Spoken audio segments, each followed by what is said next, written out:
sort of, gave me an opportunity to do something wildly different. And I just thought the script was kind of special in a way.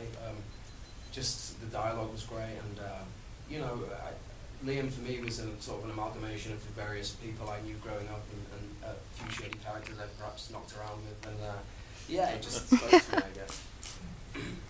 Now, Bryn, I know that one of the things that you've talked about before is the way in which you like a character-driven script, and how did that augment your approach with this specific film?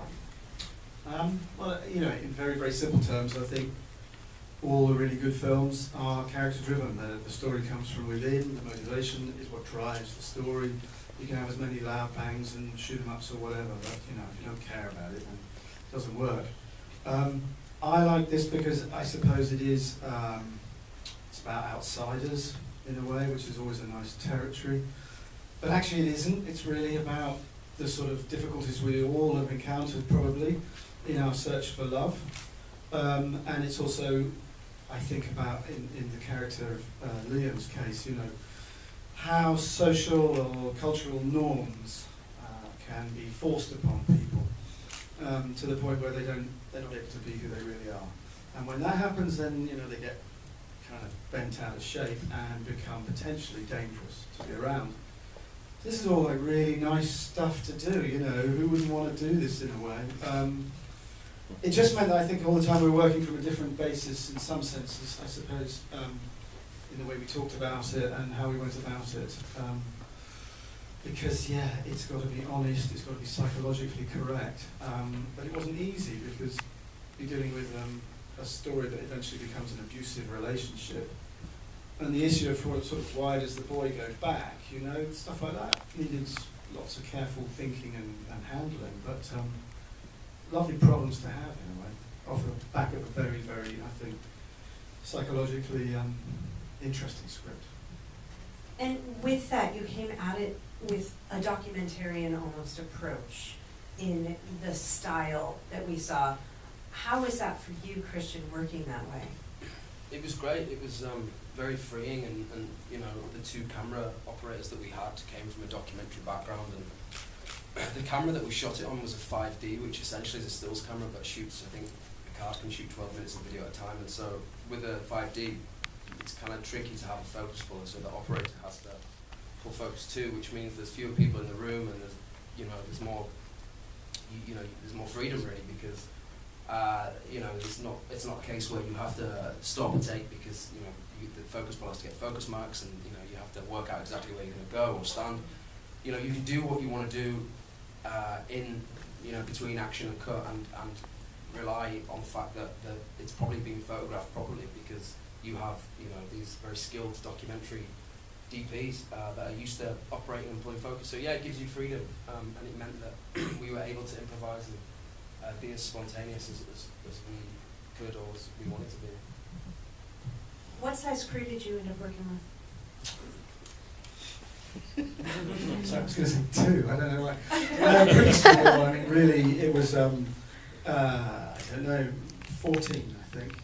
Wow. Kind of pretty much everybody, maybe some days slightly more, but genuinely, I mean, for me looking at that, especially on this big screen, there's some painfulness about it, but I remember the films of John Cassavetes, I remember those films all shot on 16mm, and grain is a kind of part of the living thing.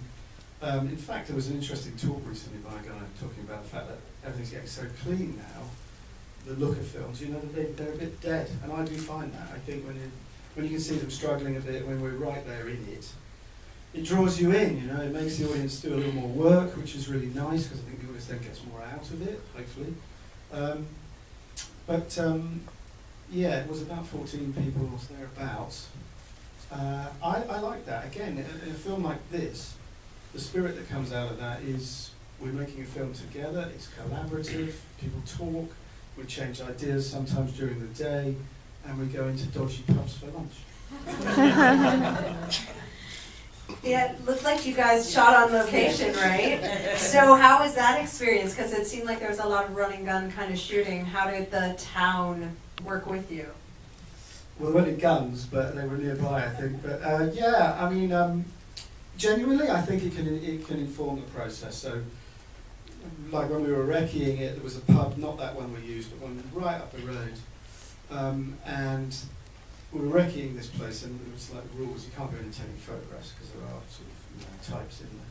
And I was sitting there, and there's an old guy sat there next to me, and he's got a pint of Guinness here, and he's got a dog, a big pit bull terrier type thing next to him, and he has a drink of this Guinness, and then he just pushes it over there, and the dog goes.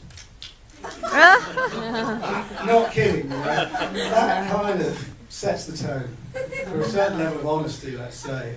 So we tried to get real people in the film. The bloke in the Union Jack, boxer shorts, practicing his golf. People like that, they're just there. So, I don't know, it keeps you honest, I think. It really does. How is that for you, Christian, for you and Harry? Yeah, I mean, I kind of got away lightly because I wasn't wearing a dress and a wig. But yeah, I mean, I think it was fun. Harry got a few wolf whistles. I think filming in Newcastle Town Centre on a Saturday night, it's kind of a bit tricky, and I think it was a bit scary maybe at times for Harry, but it was fun. And like Bryn said, with such a small crew, you can shoot in these places and kind of go unnoticed, or to a certain extent, and you can get away with things that you wouldn't be able to with a bigger crew and more red tape or whatever. I mean, sorry, the other one that just reminded me that, early on they're going to the park and they go past and there's some people sat on these sort of chairs and sofas. They just do that outside this shop. There's a kind of ruined terrace. And they put them out, and I saw them there when we were walking around, and I said to them, do you mind if we're going to come and do a bit of filming? Would you do that for us? And they go, yeah, give us £5. £5. And then on the day we were doing it, it was raining, so I thought, oh shit, they're not going to put them out. And they just put them out in the rain and sit there. So, and then there was all the people you had to pay off when the fairground stuff. You sort of like, yeah, we'll do it for a price, and then midway through filming, we'd be filming on another ride, and you'd see them all conspiring, and then you'd come up to Bryn and it's another £20 actually, it's another £20, and the production assistant going around with a big wad of money. Well, at this point, I'd love to open it up to you guys. Oh, I already see a hand. Great. The title, Unconditional Love, I thought was interesting. The title itself, there's so much discussion in the cumulative effect of the movie with that title. well, I think I'm allowed to say its actual title in the UK and everything was Unconditional. But a Christian film was made and came out at the end of last year at the same time. A deeply, faith-filled film, which is marvellous, but This is quite quite Christian, right? I think there's a lot of love. Obviously it's unconditional, based on one condition. That's the kind of idea behind it. I mean, that wasn't its original title either, but we struggled for a while, and then that's what seemed to work. It's one thing it isn't is unconditional. How did the story start and develop? I know there was improvisation somewhat with the acting while shooting, but I'm just curious, it's such a good, and we never wanted to turn away. It was just beautifully shot and acted. The question is about how the story started and developed. This goes back to Joe Fisher again, the writer, who years ago, I think, did see a young man doing a disco for like old people in a little seaside B&B, and I think he either asked the kid or he just thought, that's weird, how does this kid get to be there? And then he knew a character like Liam, I think, from his other walks of life, so he put those things together. And then I suppose, this is Joe again, he's spent 10 years trying to not do mainstream, normal sentiment, the kind of conventional roots in a way. So he removes, it's a very unsentimental film in some ways, or at least we don't get easy sentiment, but actually it's full of it, it's full of emotion. So that's just an interesting process that so long as your characters are deep and interesting, then, you don't have to have them saying nice, easy, convenient, I love you bits or whatever. So yeah, that's the story came, I think, originally a little bit from real life. And the script we elaborated on, we expanded it just before we shot because we thought, we need to explain more about motivations and things like that. And then cut it all out in the cutting room, really, which is one of the nice things about doing a film rather than some types of TV that, you don't have to provide all the answers. I think it's nice if it leaves people thinking, or you go away and talk about it. So what happens to Lynn? I don't know. It's up to you.